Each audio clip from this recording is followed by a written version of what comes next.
Salut et bienvenue sur Anakaland. Dans cette vidéo, comme promis, on va parler de Gareth Edwards.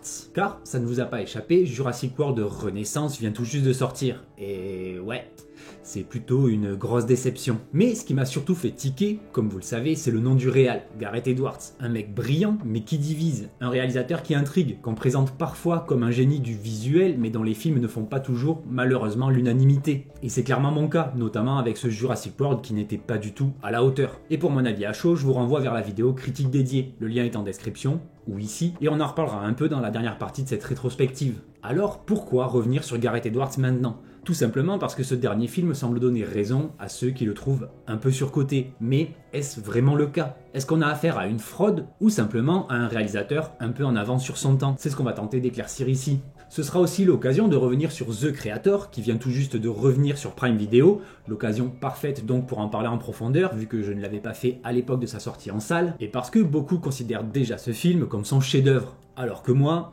j'ai quelques réserves. Et comme je suis aussi admiratif de ses débuts, avec notamment Monsters en 2010 ou encore son Godzilla de 2014, que j'adore, que je trouve vraiment brillant à bien des égards, cette vidéo va me permettre de retracer sa carrière, avec une question en fil rouge. Gareth Edwards est-il un styliste sans fond ou un vrai auteur de science-fiction ? Et est-il devenu le jeune Spielberg qu'on imaginait tous en lui ? On parlera donc de ses longs métrages majeurs, à savoir qu'il a quand même une filmographie très petite, à peine 5 films il me semble, de son style visuel très particulier, de ses obsessions narratives et des débats que son cinéma suscite depuis ses débuts. Et avant de lancer tout ça, petit rappel, abonnez-vous et surtout activez la cloche si ce n'est pas déjà fait, parce qu'apparemment il n'y a que 15% d'entre vous qui reçoivent les notifs. Donc vous ratez peut-être quelques dingueries. D'ailleurs, encore merci, on a passé le cap des 5000 abonnés le mois dernier grâce à vous, donc prochain objectif, les 10K. Je compte sur vous. Et surtout, dites-moi ce que vous en pensez de The Creator. Surcoté ou à l'inverse sous-estimé, et Gareth Edwards, génie visuel ou faiseur de belles coquilles vides. Dites-moi tout ça en commentaire.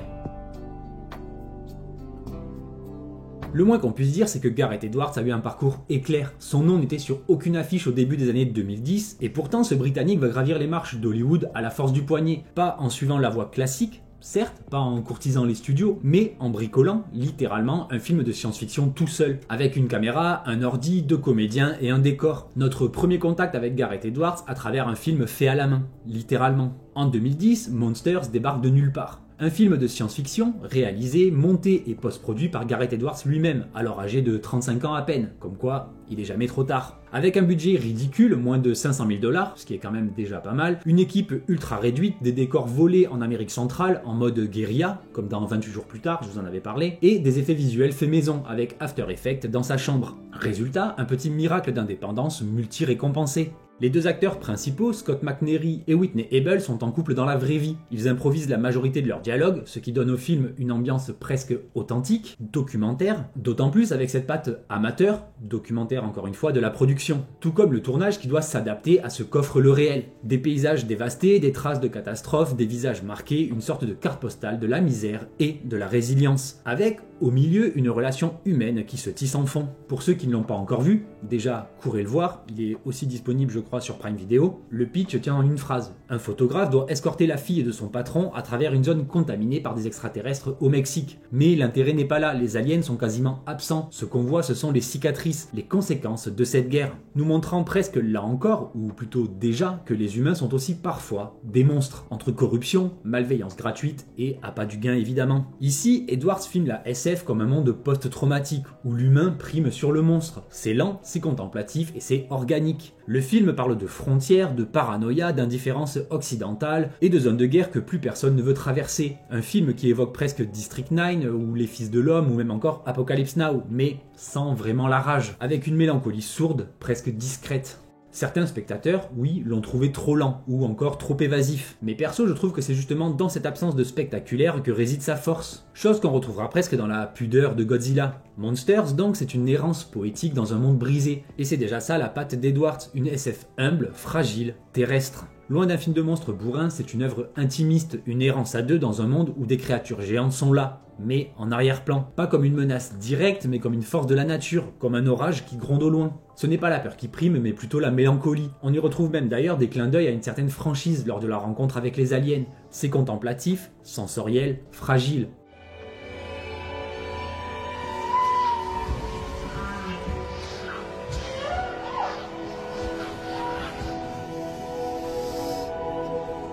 Et évidemment, ça tape dans l'œil de Hollywood. Ainsi, sans surprise, le film est un succès à son niveau. Le film rapporte plus de 4 millions au box-office, ce qui est énorme pour un film indépendant, je le rappelle. Il cartonne notamment en festival et il attire l'œil de Warner Bros, qui voit en Edwards un réalisateur capable de faire de grandes choses avec peu. Et c'est la consécration. Warner lui confie Godzilla.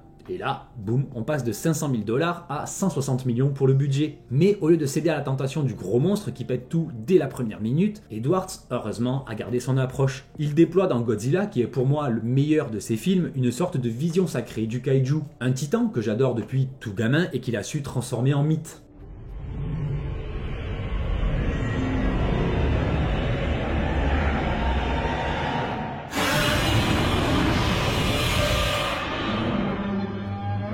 Quand on lui a confié le reboot de Godzilla, beaucoup s'attendaient à un film d'action pur jus, avec des explosions, des affrontements et bien évidemment les hurlements des monstres, comme ce qu'on avait pu avoir en 1998. Mais Edwards garde sa patte. Il aborde Godzilla comme une force naturelle, une divinité tellurique, presque incompréhensible. Ce n'est pas un film de baston, ni de gros monstres qui se tapent dessus, c'est une tragédie cosmique. Le monstre est hors champ la majeure partie du film. On le devine, on le craint, on l'attend, et oui, souvent on l'attend beaucoup, mais quand même. Edwards privilégie le point de vue humain comme s'il voulait qu'on ressente notre petitesse face à l'immensité. Il filme Godzilla comme une entité presque divine, hors du temps, un phénomène qu'on ne comprend pas et qu'on redoute. Le monstre est souvent hors champ ou perçu à travers les regards des civils, des militaires dépassés et de caméras de surveillance. Il installe une tension, un gigantisme sidérant, notamment dans cette scène devenue culte du saut à l'eau, où la terreur cosmique se mêle à la beauté pure. Mais je vous renvoie vers cette vidéo si vous voulez en savoir plus sur le Monsterverse. Et ce qui frappe dans Godzilla, c'est le ton grave du récit. On est loin du fun destructeur d'un Pacific Rim par exemple. Ici, la destruction est filmée avec solennité. L'humain est dépassé, impuissant et surtout observateur. Edwards ose une mise en scène de la retenue. Il cache les monstres, il utilise les silences, les noirs et les regards. On pense aux Dents de la Mer, à Alien ou encore à Close Encounter.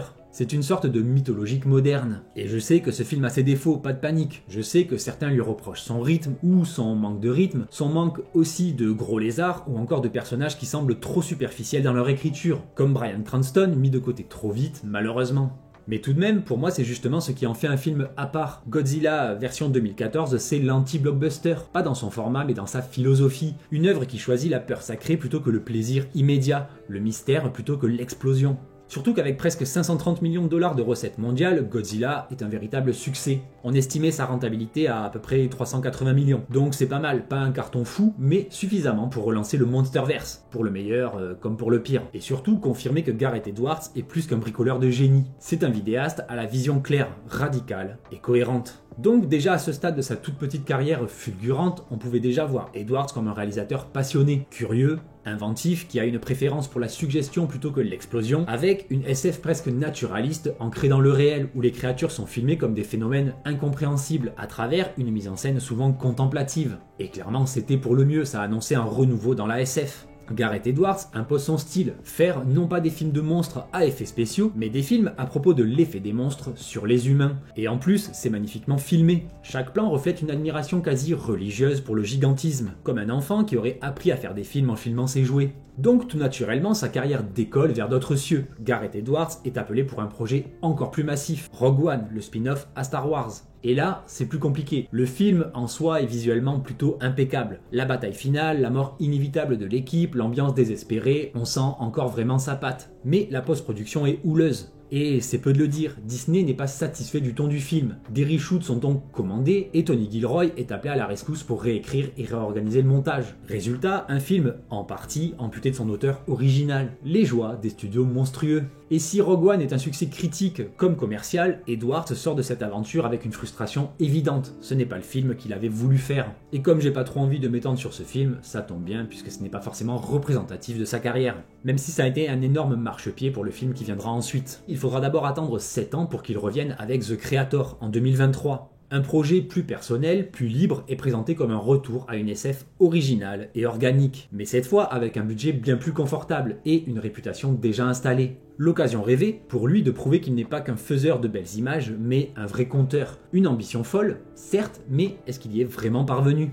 Et c'est ici que je m'interromps quelques secondes. Déjà pour vous remercier d'être encore là dans la vidéo, c'est qu'elle doit vous plaire au moins un petit peu, et aussi pour vous demander de lui donner un petit coup de pouce justement. Le référencement YouTube en ce moment c'est pas la folie, surtout avec les nouvelles politiques de pub automatiques, donc si vous pouviez prendre quelques secondes pour partager cette vidéo à un max de monde, ça serait d'une grande aide. Merci d'avance, n'oubliez pas de vous abonner et on est reparti pour The Creator.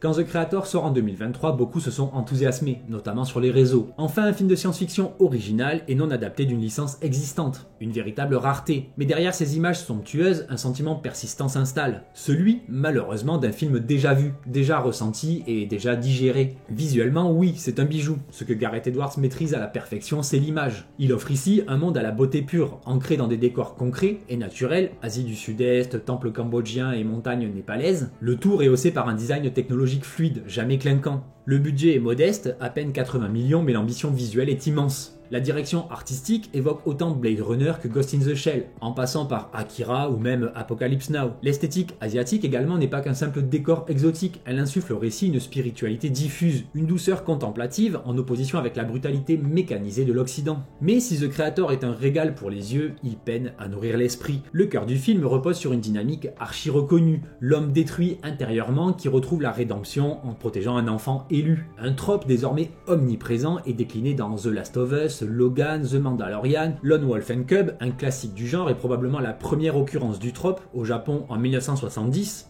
ou même encore plus ancien dans Les Misérables avec Valjean et Fantine qui en sont aussi une caricature. Ici, Joshua, soldat brisé, découvre en Alfie, une enfant IA messianique, l'espoir d'un monde nouveau. Et le film l'assume pleinement en découpant son récit en chapitres quasi bibliques. The Creator, The Child, The Mother, The Friend, etc. Tous centrés autour d'un personnage, lui-même un archétype dans cette quête initiatique. Mais à force de marcher sur des traces connues avec un trope éculé, l'émotion semble guidée, calibrée et attendue. Le twist central, Maya, la compagne de Joshua, et finalement Nirmata, la créatrice d'Alfie, ça nous est presque donné dès le début, sans même tenter de faire un véritable suspense. Et c'est dommage. Et l'ensemble se rapproche plus d'un jeu de quêtes successives que d'une fresque initiatique vraiment profonde. Et ce, presque comme un jeu vidéo, certes magnifique, mais sans vraiment d'originalité. Edwards tente tout de même d'aborder des thèmes riches. La guerre, le deuil, la tolérance, le rapport à la machine, l'impérialisme occidental, etc. Les IA sont traités comme un peuple à part entière, spirituel et proche de la nature, là où l'Amérique militarisée incarne la froideur destructrice. On a même des séquences comme celle du chien qui rapporte la grenade que la nature elle-même est du côté des personnages. On devine alors l'intention, un renversement des récits classiques où l'humain est le héros, et qui devient ici un potentiel envahisseur. Mais ces pistes sont à peine esquissées. L'idée que les machines soient les vrais dépositaires de la spiritualité, de la compassion, voire de l'âme, est puissante, pourtant jamais vraiment creusée. La critique de l'impérialisme américain est présente elle aussi, mais illustrative, jamais viscérale non plus, sans oublier que pour le film il est difficile de flirter avec les lignes de l'idéologie dominante dans le cinéma sans se vautrer dedans. Certains spectateurs ont accusé The Creator de verser dans un wokisme de façade, et qui pourrait les blâmer? Héros noirs, enfants élus, asiatiques, Occident présenté comme des oppresseurs, IA pacifistes assimilés à des minorités persécutées, ce cocktail, même s'il correspond aux intentions humanistes d'Edwards, peut sembler un peu trop démonstratif. Le problème n'est pas la diversité en soi, mais son manque réel d'incarnation. Les personnages restent trop archétypaux, l'émotion fabriquée et le message trop univoque. Résultat, un énième film qui prêche plus qu'il ne questionne, et qui donne souvent l'impression de cocher des cases au lieu de vraiment faire vibrer une vraie voix politique et poétique. De plus, oui, évidemment, certaines scènes sont très touchantes. Oui, Madeleine Yuna Voice, je sais pas si je prononce bien son nom, illumine l'écran dans son rôle d'Alfie. Mais, encore une fois, l'écriture suit un chemin trop balisé. Alfie est l'enfant parfaite, douce, pure et sans ambivalence. Une figure christique, une enfant qui apprend le sens de la vie en commençant par la mort, avec le concept notamment de éteint qui est très touchant au début. Mais même là, avec cette belle idée d'une IA qui découvre le concept de vie et de mort, et donc d'existence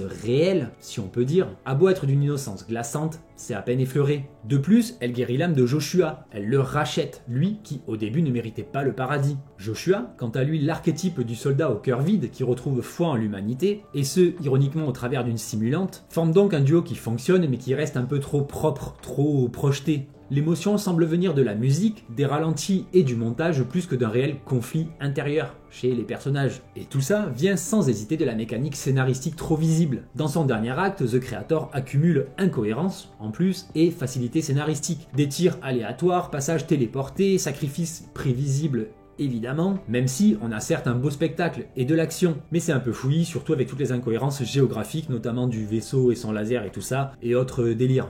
Et justement, le vaisseau orbital, Nomade, sorte d'étoile noire symbolisant la domination venue du ciel, est traité ici juste comme un niveau final, une mission à accomplir sans véritable dramaturgie. Sans oublier que le rythme du film s'essouffle un peu au milieu, pris entre répétitions, arcs secondaires inaboutis et des ellipses brutales. Mais heureusement, la mise en scène prenant parfois de la distance, par exemple avec la perspective des peuples opprimés et spectateurs de cette bataille finale, sont tout de même des séquences majestueuses, faisant là encore l'apologie du gigantisme. Sinon, comment parler de ce film sans mentionner Hans Zimmer, toujours fidèle à lui-même et qui propose une bande-son massive, aux nappes orchestrales envahissantes. Mais si l'ambiance est assurée, elle finit quand même parfois par noyer l'émotion. On est loin de ces partitions les plus subtiles, comme dans Interstellar, Thin Red Line ou d'autres, et parfois souvent plus proche de l'effet mur de son, grandiose mais quand même saturé. En somme, The Creator fascine sans réellement bouleverser. Visuellement sublime, il manque pourtant d'une âme narrative. C'est presque une beauté sous vide. Edwards propose de vraies idées, l'enfant comme arme pacifique, la nature alliée des machines, la guerre comme matrice de deuil, etc.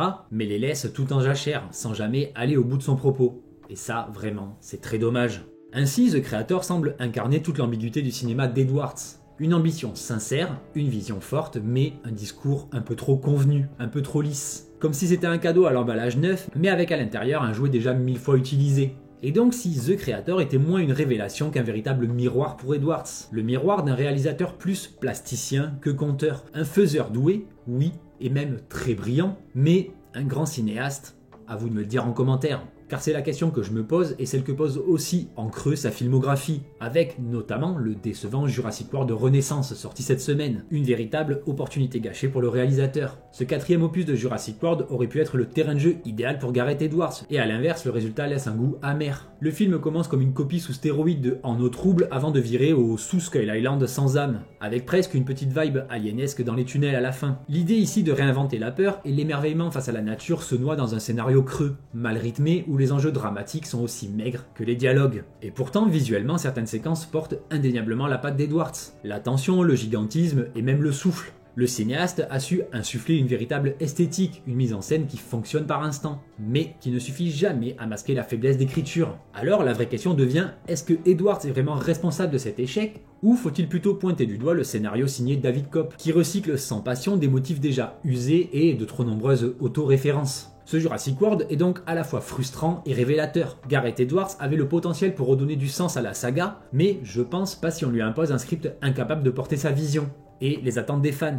En conclusion, il y a chez Gareth Edwards une vision rare, c'est indéniable. Un regard qui ne court pas après le spectaculaire, mais qui le capte, presque par accident. Comme un photographe de guerre qui filmerait l'apocalypse. Depuis Monsters, il façonne le cinéma de l'échelle, et pas seulement l'échelle des plans, mais celle des émotions. De l'infiniment petit à l'infiniment grand, de la peur intime à la fascination cosmique. Avec évidemment le Godzilla. Avec, à chaque fois, ou en tout cas très souvent, une même tension. La beauté de ces images semble contenir beaucoup de sens. Mais parfois, ce sens nous échappe un peu. Avec Godzilla, il a révolutionné le blockbuster en le réancrant dans le réel. Il nous rappelle alors qu'un monstre géant, ce n'est pas juste un combat de titans. C'est une métaphore, un souvenir de trauma, notamment pour les Japonais, une présence sacrée qui traverse notre monde sans y appartenir. Et Rogue One le confirme aussi. Chez Edwards, le spectaculaire est sublimé par l'absence. Il ose vraiment le hors-champ, il ose le deuil, il ose la mort. Sa bataille finale, par exemple, est une véritable offrande, et le spectateur reste sidéré. Même moi qui trouve ce film moyen, pas ouf, juste ok. Mais The Creator, lui, sonne comme un mirage. Un rêve éveillé de science-fiction qui veut tout dire, tout convoquer, mais ne prend pas réellement le temps de creuser. Le film est superbe, ça on l'a déjà dit 1 million de fois, l'univers est fascinant lui aussi, mais l'âme, elle manque un petit peu.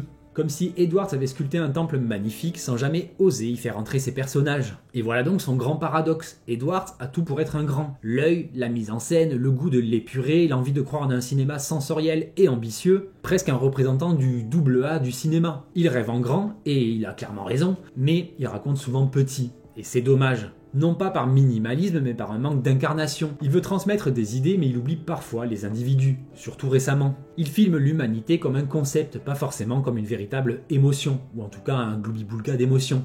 Et c'est pour ça que ces films fascinent autant qu'ils divisent, je pense. Parce qu'ils nous laissent entre deux eaux, la tête dans les étoiles mais le cœur un peu en suspens. On ressort souvent émerveillé mais pas toujours bouleversé. Et face à lui, et malgré son grand talent, ses contemporains semblent plus complets, mais aussi, rappelons-le, plus expérimentés. Villeneuve, par exemple, allie le vertige et la chair. Il filme l'ampleur mais n'oublie jamais l'intime. Blomkamp, de son côté, crache sa colère dans chaque plan, quitte à être sale, brutal et imparfait. Edwards, quant à lui, est dans le silence, dans l'élévation presque spirituelle. Mais cette élévation tourne parfois à la lévitation, trop haut, trop loin, trop flou. Mais peut-être, comme je le disais, est-il encore seulement trop jeune dans le métier, et ce, malgré son ascension fulgurante. Et dans Jurassic World Renaissance, tout cela se rejoue une nouvelle fois. Quelques plans suffisent à rappeler que le cinéaste a du génie dans l'œil, et c'est heureux, des idées de mise en scène puissantes, un rapport aux dinosaures plus sacré que jamais, même si malheureusement on n'en voit vraiment pas assez pour un Jurassic Park, mais aussi, d'un autre côté, une histoire qui ronronne, des personnages creux, une émotion absente et un rythme vraiment aux fraises. Edward n'est pas responsable de tout. Comme je le disais, le scénario de Cup est paresseux et la structure très bancale. Mais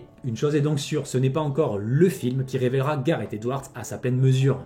Alors, Gareth Edwards est-il un génie du visuel ou un illusionniste surcoté? Déjà, si ce n'est pas déjà fait, donnez-moi votre point de vue en commentaire. Car pour moi, la vérité est peut-être ailleurs, un peu entre les deux. Edwards n'est pas qu'un faiseur, Monsters et The Creator et surtout Godzilla l'ont prouvé, mais il n'est pas non plus un auteur total. Il est un artisan volontaire en quête d'un cœur narratif, ça on peut pas lui enlever, une sorte d'alchimiste de l'image qui cherche encore son propre langage, et surtout quelqu'un qui ne triche jamais, mais qui se perd malheureusement parfois et qui n'a pas encore forcément les épaules pour tenir tête aux grands studios, comme avec Rogue One et probablement Jurassic World aussi. Et c'est pour ça que personnellement je continue encore à l'attendre, à le défendre quand c'est défendable, tout comme à le critiquer mais surtout à croire en lui. Car ce qui est certain, c'est qu'il incarne une forme de cinéma qu'on voit de moins en moins. Un cinéma qui recherche l'originalité, qui ose encore contempler, ralentir et laisser parler les images plutôt que les dialogues. Un cinéma d'ampleur donc, mais encore en quête de profondeur. Et c'est peut-être ça qui le rend si fascinant. Il n'est pas encore arrivé à destination. Il se cherche encore, il tâtonne et il rêve à voix haute. Parce qu'au fond, il reste une chose précieuse dans son cinéma, cette capacité à nous rappeler que le cinéma de genre peut encore être une question de foi, une question de regard et de vision, une question de vertige. Gareth Edwards n'a peut-être pas encore fait son grand film, son chef-d'œuvre, mais il nous rappelle que le cinéma est un art de la tentative, comme à la grande époque du genre, avec par exemple quelqu'un que j'adore et que j'adule, John Carpenter. Et parfois, rater avec sincérité vaut mieux que réussir sans âme. Voilà, merci à vous d'avoir regardé cette vidéo. Si elle vous a plu, si elle vous a fait réfléchir ou redécouvrir le travail de Gareth Edwards sous un autre angle, n'hésitez pas à liker, à commenter et surtout à vous abonner à la chaîne. Ça aide énormément pour continuer à faire vivre ce genre de format. Alors, encore merci. Et sur ce, je vous dis à très vite sur Anakaland. Bye!